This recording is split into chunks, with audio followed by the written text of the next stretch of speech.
अपने social benefits के कारण कोई जमाना ऐसा नहीं रहा जिसमें हिजाब नहीं पहना जाता था। बताने वाले हिजाब के साइंटिफिक बेनिफिट्स भी बताते हैं। उनका कहना है कि हिजाब पहनने से शरीर की गर्मी से बचाव होता है। मेडिकल रिपोर्ट्स के अनुसार सिर से 40 से 60% शरीर की गर्मी समाप्त हो जाती है। वो हिजाब को हाइजीनिक कारणों से भी बहुत महत्वपूर्ण मानते हैं। अपनी बात साबित करने के लिए वो nurses, fast food workers, doctors, कुक्स, waiters, health care providers आदि का उदाहरण देते हैं जो हाइजीनिक कारणों से सिर को ढके रखते हैं। ये भी कहते हैं कि हेड कवरिंग हमारे बालों को पॉल्यूशन से बचाए रखती है, क्योंकि पॉल्यूशन से बालों को बहुत अधिक नुकसान पहुंचता है। इसके अतिरिक्त धूल और मिट्टी से भी बचत होती है। फेस कवरिंग से त्वचा यानी स्किन के डैमेज होने के चांसेस कम हो जाते हैं, क्योंकि सनलाइट त्वचा के लिए हानिकारक होती है। चेहरा ढके रहने से चेहरे पर झुर्रियां जल्दी नहीं आती हैं। यही कारण है कि आज जब मास्क पर से प्रतिबंध हट गया है, अनेक युवतियां हैं जो आज भी मास्क पहने रहना पसंद करती हैं, ताकि उनका चेहरा न केवल दूसरों की नजरों से बचा रहे बल्कि पॉल्यूशन और इन्फेक्शन आदि से भी बचा रहे। लेकिन हिजाब का असल मकसद, जैसा हमने पिछले अंक में बताया, कोई खास प्रकार का ड्रेस पहनना नहीं बल्कि मॉडर्न और शालीन ड्रेसिंग। प्रश्न ये उठता है कि क्या मॉडर्न यानी शालीन ड्रेसिंग के अतिरिक्त कोई और कारण हो सकता है हिजाब पर पाबंदी लगाने के लिए, जैसा कि कर्नाटक में करने की कोशिश हुई। एक कारण जो समझ में आता है वो बराबरी है, यानी सब छात्र छात्राओं को एक समान दिखना चाहिए।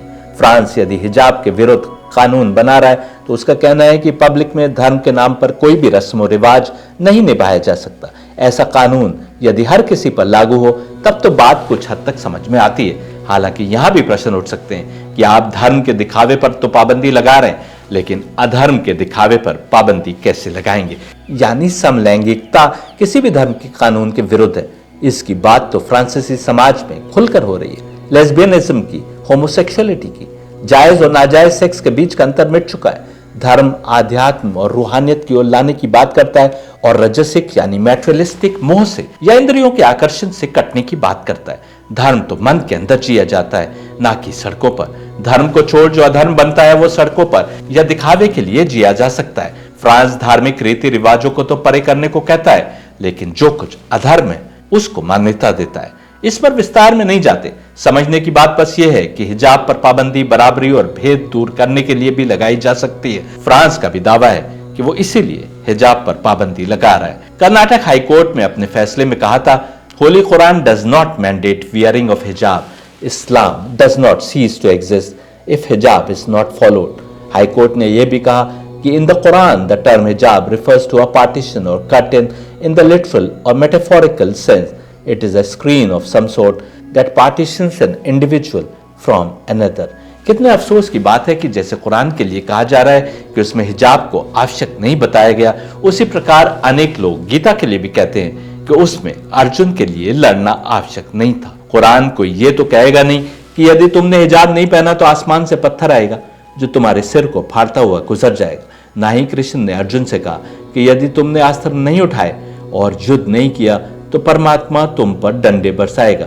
लेकिन कृष्ण के यदि कथन पढ़िए तो साफ है कि अर्जुन यदि अपनी रूहानी बेहतरी चाहते हैं तो उन्हें रिश्ते नाते ना देखते हुए युद्ध करना होगा। ये तक कहते हैं कि युद्ध में मारे गए तो सीधे स्वर्ग का दरवाजा खुला मिलेगा, और यदि युद्ध में विजयी हुए तो दुनिया के भी लाभ मिलेंगे, यानी हस्तिनापुर के सिंहासन पर कब्जा हो जाएगा और दूसरे लाभ भी मिलेंगे। बल्कि जो लोग ये कह रहे थे कि हम न इधर हैं न उधर, उनको संबोधित करते हुए कृष्ण तो यहां तक कहते हैं कि बीच का कोई रास्ता नहीं, या इधर आओ और अन्यथा तुम उधर के हो। गीता ने लड़ना मैंडेटरी नहीं बताया, लेकिन कृष्ण के शब्दों से साफ है कि लड़ना अर्जुन के लिए मैंडेटरी था यदि वो अपनी रूहानी भलाई चाहते थे। इसी प्रकार कुरान यदि कुछ करने या न करने को कह रहा है तो उसे यह कहने की आवश्यकता नहीं है कि तुमको ऐसा करना ही होगा। तुम यदि किसी को चाहते हो तो क्या उसके मन की ख्वाहिश को भी अपने लिए मैंडेटरी जानते हुए पूरा करने की कोशिश नहीं करते? यहाँ तो हमारा रब हमसे बात कर रहा है और हमारी रूहानी और दुनियावी बेहतरी का मार्ग प्रशस्त कर रहा है। कोई नादान ही कहेगा कि रब द्वारा बताए मार्ग पर चलना मैंडेटरी नहीं है। यदि तुम उस रब की रुबूबियत से बाहर निकल सकते हो, उसकी डोमेन से बाहर निकल सकते हो, तब कह सकते हो कि उसके बताए मार्ग पर चलना मैंडेटरी नहीं है। कुरान की आयतों को पढ़ें तो साफ है कि सारी ड्रेसिंग का मकसद मॉडेस्ट ड्रेसिंग है, ना कि कोई खास तरह का किसी खास रंग का कपड़ा पहनना। कुरान महिलाओं से ऐसे कपड़े पहनने के लिए कह रहा है जो उनके बालों को और उनके सीने को छुपाए और महिलाओं से कहा जा रहा है कि वो अपने जेवर एवं मेकअप आदि को बाहर वालों के लिए ना पहने, बल्कि यदि सजती संवरती हैं तो बस पति के अतिरिक्त कुछ खास रिश्तों के आगे ही जा सकती हैं। जो रिश्ते बताए गए हैं वो वही हैं जिनसे उम्मीद नहीं की जा सकती कि वे उस महिला के कपड़ों या मेकअप आदि में सेक्सुअलिटी और सेंसुअलिटी देखेंगे। पति के अतिरिक्त जो रिश्ते बताए गए उनमें पिता, ससुर, पुत्र, सौतेले बेटे, भाई, भांजे एवं भतीजे हैं। आप स्वयं दिल पर हाथ रखकर बताइए कि क्या जो ड्रेस पहनकर पति के सामने जाया जा सकता है, क्या वही ड्रेस पहनकर हर किसी के सामने जाया जा सकता है? क्या साफ नहीं है कि जिन कारणों से हम कॉलेजों में जीन्स या लेगिंग्स पर या हैवी मेकअप पर प्रतिबंध लगा रहे हैं, उन्हीं कारणों से कुरान भी महिला को ड्रेसिंग के तौर तरीके बता रहा है। और इसका कारण है मोडेस्टी यानी शालीन ड्रेसिंग, जो स्वयं महिला की सुरक्षा के लिए भी आवश्यक है और सोशल बैलेंस के लिए भी आवश्यक है। कुरानी कमेंट्रीज से हमें पता चलता है कि उस समय की कई अरब औरतें बालों को तो ढक कर रखती थी, परंतु अपनी गर्दन और सीने को खुला रखती थी, जिसके लिए कुरान ने मोडेस्ट यानी शालीन ड्रेसिंग का ये तरीका बताया कि ऐसा स्कार्फ पहने जो उनकी गर्दन और सीने को भी ढक ले। हिजाब के स्थान पर दरअसल सही शब्द हुमर है जो प्रयोग करना चाहिए, लेकिन हम देखते हैं कि मुसलमानों ने पर्दे के नाम पर औरत को घर में कैद करके रख दिया, इस हद तक कि उसको पढ़ाई लिखाई तक से दूर कर दिया। हिजाब के नाम पर एक खास ड्रेस तो बाकी रह गई, परंतु उस महिला को दूसरे इस्लामी कानून नहीं बताए, जैसे उसके हुकूक क्या है, वो मर्दों के बीच कैसे रहे और करीबी रिश्तेदारों के बीच कैसे, अपनी सेक्सुअल आवश्यकताओं को पूरा करने के लिए इस्लाम उसको क्या राहें बताता है, और कारोबार या नौकरी आदि करने के लिए उसको किन तौर तरीकों का पालन करना होगा। कुरान की एक और आयत कहती है, सूरह अहज़ाब verse 59, O prophet tell your wives and your daughters and the women of the believers to bring down over themselves part of their outer garments that is more suitable, that they will be recognized and not be abused, and ever is Allah forgiving and merciful। साफ है कि कुरान कोई खास प्रकार की dress पहनने को नहीं कह रहा, बल्कि जो भी कपड़े पहने वे डिसेंट हो, शारीरिक अंगों की नुमाइश न करते हो और उन्हें दूसरों की बुरी नजरों से बचाए, उनके अंगों को छिपाए रखे। क्या यही कारण नहीं बताया था केरल के मेडिकल कॉलेज ने जब उसने महिला डॉक्टर्स को कुछ खास कपड़े ना पहनने की हिदायत दी थी? हुमर तो कोई भी ऐसा लूज कपड़ा या चादर हो सकती है जो बालों और अन्य शारीरिक अंगों को ढके रखे। आवश्यक नहीं कि कोई खास तरीके का सिला हुआ कपड़ा हो जिसे हिजाब या बुर्का कहते हैं, और ये उसूल मर्द और औरत दोनों के लिए हैं कि वे बेहुदा या ऐसे कपड़े ना पहने जिससे उनके शारीरिक अंगों की नुमाइश हो या जो उनकी सेक्सुअल अपील को बढ़ावा दे। सवाल यह है कि क्या हर डिसेंट समाज अपने मर्द और औरतों से ऐसे ही डिसेंट कपड़े पहनने की उम्मीद नहीं करता? केरल के मेडिकल कॉलेज ने महिलाओं को उन मर्दों से बचाए रखने के लिए डिसेंट ड्रेसिंग का हुक्मनामा जारी किया था जो मेडिकल कॉलेज की राहदारियों में खड़े महिलाओं को तकते हैं। कुरान मर्दों से भी न केवल मॉडेस्ट ड्रेसिंग की अपेक्षा रखता है, बल्कि अपने हाव भाव और व्यवहार में भी मॉडेस्टी बरतने की बात करता है। उन्हें अपने अंगों की नुमाइश न करने की हिदायत भी देता है और उन्हें अपनी नजरें झुकाए रखने के लिए कहता है। यानी यदि कोई महिला कम कपड़ों में या अपनी सेक्सुअलिटी का खुलेआम दिखावा करते हुए सड़क पर या कॉलेज में या अस्पताल में दिखाई भी दे जाए तो मुस्लिम मर्द से उम्मीद की जाती है कि वे अपनी नजरों को झुकाए रखेगा। द कुरान चैप्टर 24 वर्स 31 कहता है, say to the believing men that they restrain their eyes and guard their private parts, that is purer for them, surely Allah is well aware of what they do। सबसे बेहतरीन लिबास तकवा है, यानी आत्मा को बेहतरी की राहों पर लगाने की कोशिश की राह या वे राह जो इंसान की आत्मा को परमात्मा के करीब और करीब करती जाए। कौन सा कपड़ा पहने, कौन सा खाना खाएं, किससे कैसा रिश्ता रखें, इस सब को बताने का मकसद उसी रूहानी तरक्की की राह पर इंसान को लगाना है। कपड़ों में मोडेस्टी यानी शालीनता तो होनी चाहिए, बल्कि आचरण में, निगाहों में और सोच में भी मोडेस्टी होनी चाहिए, और ये जब ही होगी जब इंसान तकवा यानी रूहानियत की राहों पर आगे बढ़ेगा। आइए बराबरी से संबंधित कुछ और तर्क देखते हैं। यदि आपने हवाई जहाज में सफर किया है तो आप जानते हैं कि यदि जहाज पर ले जाने वाले आपके सामान में एक छोटी सी कैंची या 1 इंच का ब्लेड है तो आप सुरक्षा चौकी से आगे उसे लेकर नहीं जा सकते। लेकिन मार्च 2022 में भारत सरकार के bureau of civil aviation security द्वारा पास कानून के अनुसार अब से सिख यात्री एक खास लंबाई का कृपाण भारत के तमाम एयरपोर्ट्स पर और फ्लाइट्स के अंदर भी ले जा सकते हैं, जिसमें ब्लेड की लंबाई 6 इंच और कृपाण की लंबाई 9 इंच से अधिक नहीं हो सकती। ये ऑर्डर तब आया जब अमृतसर के ही गुरु रामदास जी इंटरनेशनल एयरपोर्ट पर एक सिख कर्मचारी को कृपाण के साथ काम करने से रोका गया।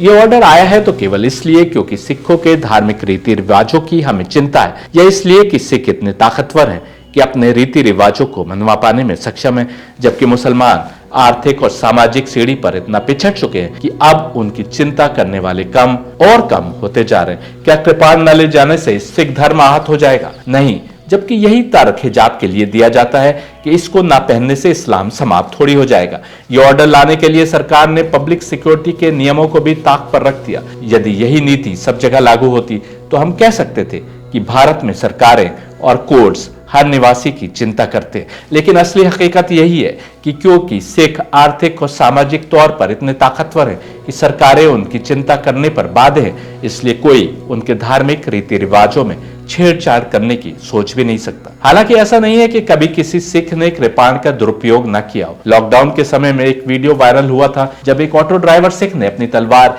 एक पुलिसकर्मी पर चलाई, जिससे उसका हाथ कटकर अलग हो गया। ऑस्ट्रेलिया में कुछ दिन पूर्व एक स्कूल में एक सिख छात्र ने किसी दूसरे छात्र को कृपाण से घायल कर दिया था। इंग्लैंड में भी कुछ दिन पूर्व एक 6 वर्षीय छात्रा के स्कूल में कृपाण ले जाने पर बवंडर मचा, जब एक अभिभावक इस पर अड़ गया कि धर्म कहे या न कहे, मेरे बच्चे की सुरक्षा अधिक महत्वपूर्ण है और इसलिए उसकी कक्षा की किसी दूसरी छात्रा को कृपाण लेकर स्कूल आने की अनुमति नहीं दी जा सकती। परंतु उस सिख परिवार ने स्कूल अथॉरिटी को आश्वासन देकर कि अब से उनकी बच्ची कृपाण लेकर स्कूल नहीं जाएगी, बात को संभाल लिया। साफ है कि कुछ स्थानों को छोड़कर अधिकतर देशों में सिखों को स्कूलों में कृपाण तक ले जाने की आजादी है। हालांकि बहुत से सिख ऐसे हैं जो कृपाण नहीं लगाते, जो उनकी महिलाएं दुपट्टा भी नहीं पहनती। परंतु मुसलमानों के आलोचक उन अनेक मुस्लिम महिलाओं का उदाहरण देते हुए जो हिजाब नहीं पहनती, उसको इस्लाम का अनिवार्य अंग मानने से इनकार कर देते हैं। उनका कहना है कि हिजाब न पहनने से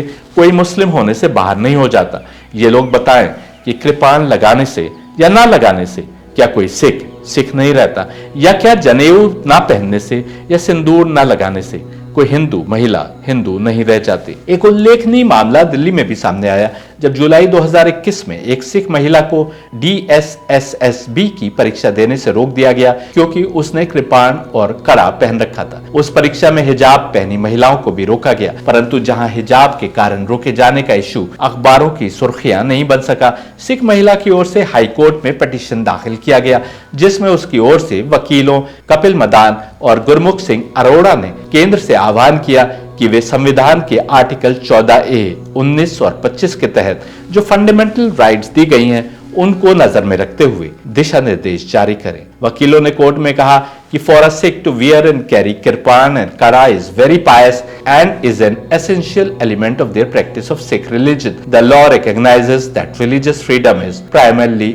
अ matter of conscience, argues the petition, adding that the constitution of India allows the freedom to manifest one's religion alone and in private और in community with others in public and with in the circle of those whose faith one shares. संविधान द्वारा धार्मिक स्वतंत्रता दिए जाने का हवाला देते हुए वकीलों ने कहा कि हमारा संविधान हर हाल में, भले ही एकांत में या समाज में या पब्लिक के बीच, अपने धर्म को निभाने की आजादी देता है। यही बात कर्नाटक में मुस्लिम महिलाओं पर भी लागू होती थी, लेकिन वहां कोर्ट ने यह कहते हुए हिजाब पर पाबंदी लगा दी कि हिजाब पहनना मुस्लिम धर्म का हिस्सा नहीं है, क्योंकि कुरान में इसके बारे में खुले शब्दों में नहीं लिखा, इसलिए कोर्ट ने ऐसा कहा। परंतु हिंदुओं की किसी भी धार्मिक पुस्तक में नहीं लिखा कि महिलाओं को मंदिर परिसर में जाने पर पाबंदी लगाई जा सकती है। फिर भी कुछ मंदिरों में पाबंदी लगी हुई है। कहीं भी वेद, गीता या उपनिषद में जलीकट्टू या बैलों से लड़ाई को धर्म का हिस्सा नहीं बताया गया, परंतु सरकारें विधेयक लाकर कोर्ट के फैसले को समाप्त कर देती हैं। या सिखों के धर्म ग्रंथ में नहीं लिखा कि हेलमेट पहनना धर्म के विरुद्ध है,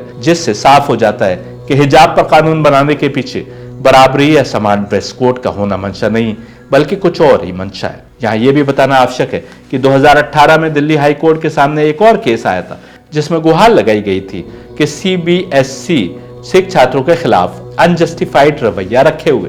पगड़ी पर तो CBSC कोई दिशा निर्देश जारी कर भी नहीं सकती थी, जबकि पगड़ी और हिजाब में अधिक अंतर नहीं है। साफ है कि CBSC द्वारा परीक्षा में कृपाण ले जाने पर ही सिख समुदाय ने कोर्ट में गुहार लगाई होगी। जलीकट्टू का उल्लेख किस धार्मिक किताब में, ये कैसे हिंदू धर्म का हिस्सा हो गया? परंतु बावजूद इसके कि इस खेल के दौरान अनेक बैल जख्मी होकर मर जाते हैं, या इस खेल में हिस्सा लेने वाले पुरुष भी हाथ पैर तोड़वा लेते हैं या मर भी जाते हैं, एनिमल राइट्स ऑर्गेनाइजेशन बड़े समय से इसके खिलाफ प्रोटेस्ट कर रही थी। कोर्ट ने भी इस पर रोक लगाने का आदेश सुनाया, लेकिन हमने अध्यादेश लाकर तमिलनाडु में इस खेल को जारी रखने का रास्ता निकाला और अब कई सांसद गोवा में भी ऐसे ही खेल को प्रमोट करने में लगे हुए हैं। कौन धर्म की किताब महिलाओं को किसी मंदिर में जाने से रोक सकती है? आप एक भी हिंदू धर्म की किताब नहीं दिखा सकते कि जो महिलाओं को किसी मंदिर में जाने से रोक रही हूं, लेकिन केवल मान्यताओं के नाम पर हम साबरीमाला मंदिर द्वारा लागू कानून पर आंखें बंद कर लेते हैं।